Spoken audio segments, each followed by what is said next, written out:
Today we're back with another video on universities in Ireland. For your own information, this could be another way of getting into Ireland. Vakangwara mozata vananamu. Saka kana wakati changamu. Ndiyo imwe nzira ndichataura nechivanhu kuti ndiyo imwe nzira yakareruka yekupinda munharaunda. Anyway, guys, let me be serious.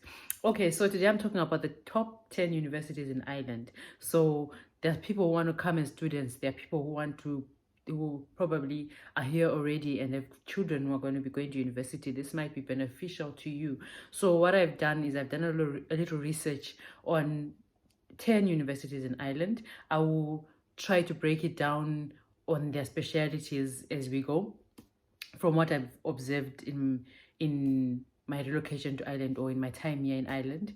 So I'll just list, there's a lot that I want to talk about. I'm going to talk about 10 universities. There are more than that. I'm just going to list the 10 common ones. I'm going to talk about scholarships. I'm going to talk about visa applications, student visa applications, the requirements. I'm going to talk about, what else?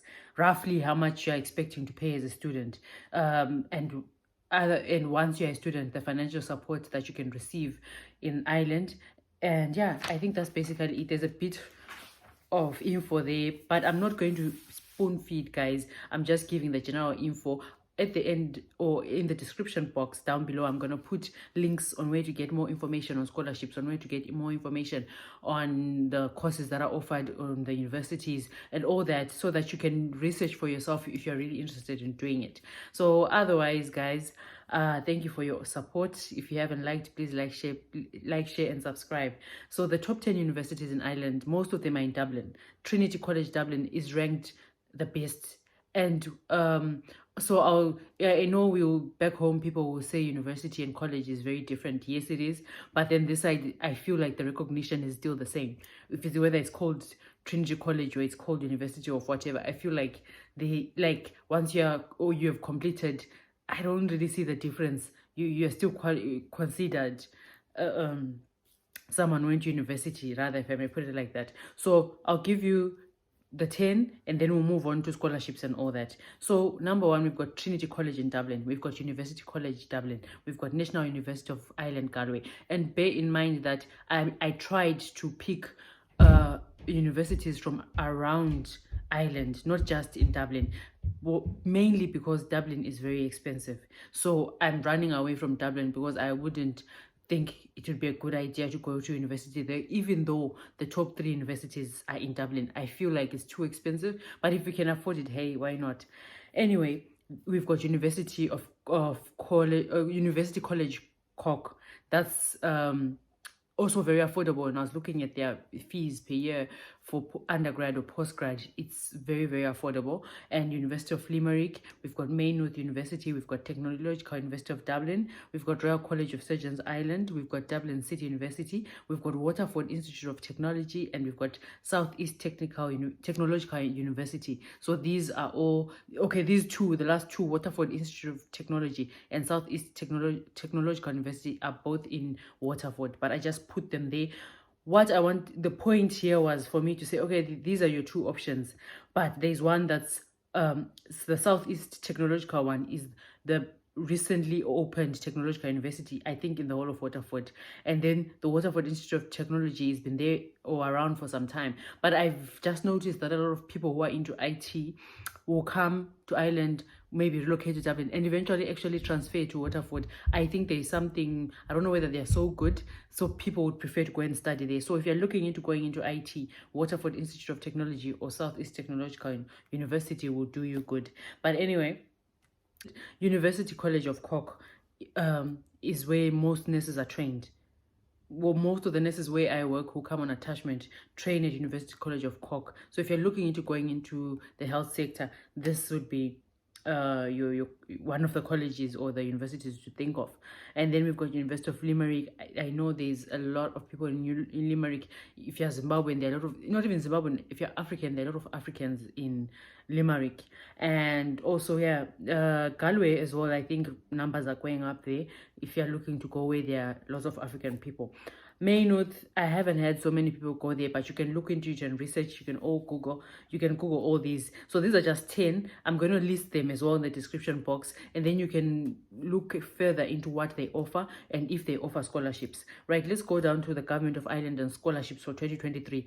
At the present moment, my research shows that there's an offer for a master's or PhD level open to students who are not from the European Union, non-EU or non-EEA students can apply for this. If you want to do a master's, if you want to do a PhD, you can apply for this scholarship. But unfortunately, I'm sorry I came a bit too late. I realized that the deadline for this would be the 24th of March 2023, 5 p.m. So if you're interested, there's no harm, you can try. And if you do get the scholarship, you receive a 10,000 euro stipend for 1 year study, and you also receive a full waiver of all tuition and other registration costs at the higher education institution. So I don't know, guys, like if you know you've got your paperwork in order, you've got your IQ up there, you know, you're on that level, why not go for it? It's a way of, you know, getting out of Zim, a way of greener pastures, a way of, you know,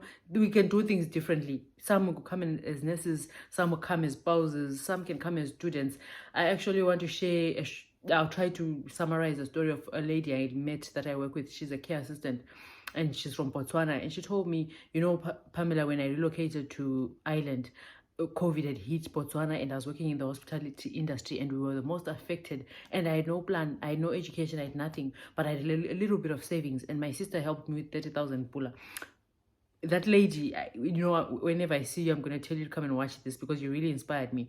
She said with whatever little she had and with the 30,000 pula that her sister gave her, she looked for a student visa and she came to Ireland. And I even asked her, what are you studying? And she was like, English. I don't know if you can study English. I don't know. But that's what she told me. And when she came here, she just got here and figured, okay, what am I going to do next? You know, when people take a leap of faith and they just decide, I'm going to take the first step, the rest, God will find a way. She got here. She said, I only did like a month or 2 months, and then she had done the online courses for the healthcare assistants. She said she got a job. She says within a short period of time, she had given back her sister the 30,000 pula that she borrowed her. She says right now she's so comfortable. She wasn't working for the past 3 months or something because of something that was happening when she was employed, and because of that, she says I could survive because I had savings. Fortunately for her, she's not married, she has no dependents, so whatever she works is basically for herself. And she says even though she wasn't working for 3 months or so, she still could manage to pay for her ticket to visit home in April. She still could sponsor the whole trip that the whole time she's going to be there. She still could pay her rent from January till now before she went back to work. So I'm just saying, guys, like where there's a will, there's a way. If you really want to do something, just find the first step to get into the country that you want to go to. If you really want to relocate to Ireland, if you can't come as a healthcare assistant, if you can't come as either sponsor yourself. Like with Ireland, I've seen it's really hard to get sponsorship, like especially from the recruiting companies. But I think if you're willing to sponsor yourself, like for the permits and stuff, it's easy for you to come as a healthcare assistant if you've got the relevant training and experience. And also, you can come as a student and then be working, because students are also allowed to work. I'll get to that anyway. So back to that. So like I said, there's a scholarship that's available for master's or PhD level. I'll put the website where to go and inquire. There's a governing body called the Higher Education Authority. That's the one that deals with tertiary education in Ireland. If you go to their page, that's where you see all this information about scholarships and all that. So you can go there for more information. And then also, you can also, for undergrads, you go to the international office of the college or university that you're applying to. What I would suggest that you do is to just pick 5 universities in areas that you don't mind staying in. So you need to do a lot of research if you're going to do this. Pick 5 universities, contact the international offices of the college or the university that you want to go to, find out whether they're offering scholarships, apply. Do you know what? You might, even if it's not you, you could have a relative or a son or a daughter who can actually come on scholarship. Or even if it's you, it's never too late to go back to school or anything. You can get a scholarship, relocate to Ireland. Let me tell you, one advantage about Ireland is the financial support. If you're a student, even me as a, what can I say, as I am right now, there are certain financial support that I get. So there are a lot of benefits even for our children, so as a student, there is a financial support that you get, but you have to be, what can I say? You have to meet the criteria to get it. So there's a students assistance fund for students, to help with fees, rent, whatever your travel costs. There is funds for students with disabilities, those who are autistic, those who are blind, those who are deaf, those with mental health conditions. There's a bursary fund. There's so many things you can look into and research about that can help you or aid you financially. Besides that, like I said, students are allowed to work here. You are allowed to work. If you're a student in Ireland, you can work for 20 hours per week. And if that's during the term or during school time. If you're on vacation or they're closed for Christmas or holidays or whatever, you can work 40 hours per week. So if you got money to get you to here, like, and you can pay probably for the first year, you could work and save up for the other years. Or you could, if you've got good enough savings, or if you're being sponsored, you could still work for your rentals or your spending money or your the travel costs or whatever. That 20 hours, that money you get for 20 hours a week can go a long way. Then also, let's talk about the living costs as a student. So like I was saying, I would run away from Dublin, because Dublin is very expensive, even for us, even for people who are both who are married couples who are both working. It's not advisable to be in Dublin because the rentals are expensive. A lot is expensive. The lifestyle is expensive. So I would suggest, if that you're going to come as a student, don't go to Dublin. Go to a smaller place where you can pay better rentals or affordable rentals, where you can commute, or you don't have to commute. Maybe you're just walking, that kind of thing. So what I saw roughly, they're saying from the research online, they're saying that the rough estimate a student will spend is 10,000 to 16,000 per year. I wouldn't know how far true, because I didn't come as a student. But what I know is there are once-off costs that you will face, such as the visa application cost. You need travel insurance. The few travel insurances that you could look at are Irish Life Health, VHI Healthcare, Laya Healthcare. Those are the main ones, I think, that take international students. Then medical, you also need medical insurance. So it's visa applications, those are once-off costs, travel insurance costs, medical insurance costs. You need registration money with the police. So when you get here, there's something that you go to the Garda or to the police. Okay, sorry, the Garda is the police here. You go to the police, there's a registration that you do with them, and you pay a certain amount. When we came, we're paying 350 for that. And then you need money for your deposit for accommodation. That would probably be a once-off, and then subsequently the accommodation rental every month. So those are the costs that you face. And then also, when I was looking at the fees or the tuition for the universities, we're looking at non-EU students paying roughly 10,000 to 60,000 a year. Don't worry, I know 60,000 is a lot. What I realized is, I researched on the top 5 universities, which are the ones that are mainly in Dublin. Roughly, it depends on which program you're doing or which faculty you'll be under. But what I saw is engineering is roughly 15,000 to 28,000 per year. Business management is 14,000 to 22,000 per year. Social sciences is 15,000 to 25,000 per year. Humanities is 15,000 to 20. So the only thing that makes it go up to 60,000 is the Faculty of Health Sciences. That one is expensive. It's 13,000 to 59,000, of which I understand, because nurses are on demand. Nurses are generally paid more. So it's like you give to get, like, so that's why probably it's more expensive. But generally, let's just say 10,000 or 15,000 to 30,000 per year. Right, we move from that. For international postgrad fees, that was undergrad fees. You pay, if you're a non-EU student, you're looking at paying 3,000 to 52,000 per year. Once again, according to which faculty you're studying under. So also, if it's an issue of you just wanting to set your foot in here, then don't go for something too expensive or something that you know you can't afford. Just go for something reasonable. I'm sure you can always change later once you're working and you're settled, or even once you finish your first program and you get a proper job, you can then upgrade to whatever you've always wanted to study if it was more expensive, something along those lines. And then what I noticed, guys, the big difference between the postgrad for a EU student and a non-EU student, listen to this, an EU student pays 2,000 to 26,000 per year for a postcard. This is, let's say they're British or they are from anywhere around Europe. They're paying 2,000 to 26,000. But it's like if you're non-EU, you're paying almost double. So I think the best way to go is either to get a scholarship or to come and then be working and be paying for yourself bit by bit.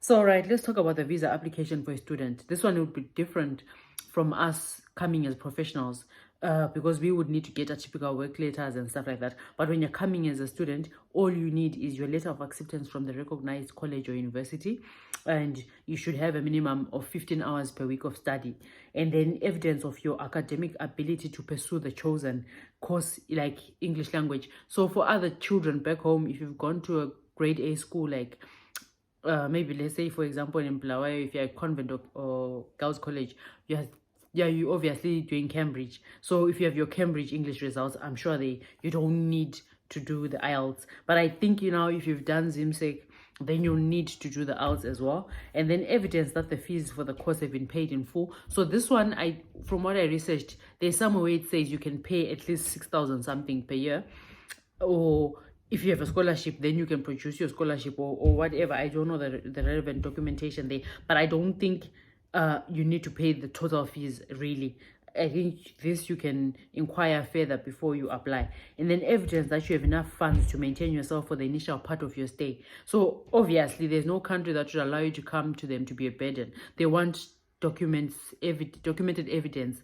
They want maybe bank statements to see that you've got enough money to sustain yourself as a student here, or whoever. If you're being sponsored, let's say I'm the one who's sponsoring you, whether I'm here or whether I'm in Zimbabwe, whether I'm in wherever, UK, I should be able to produce my bank statements to say, okay, this is the money in my account, so I can sponsor this person. I have at least the amount they need to survive for the year. So they're saying evidence that you have enough funds to maintain yourself for the initial part of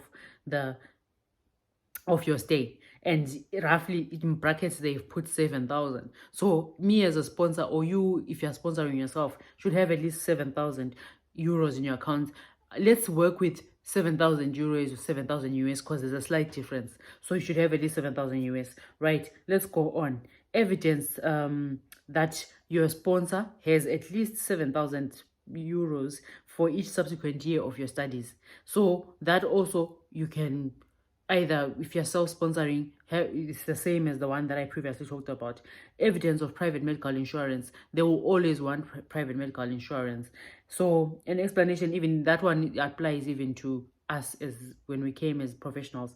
Then an explanation of any gaps in your educational history. So let's say you're bringing your child, for example, and your child is 20 now, but they finished school at 18. They'll want to know why your child wasn't in school for 2 years. So you just have to explain yourself, or was taking, maybe just figuring out what they wanted to do, still making up his mind, but you need to give a bit of a valid reason, right? And then also confirmation that you intend to return to your country of permanent residence when you leave Ireland. So this one I don't think is really an issue. This one, if you've got, a lot of us have got relatives who've got companies, you can get them to say they're sending you for education and they want you to go back home and work for them when you're finished.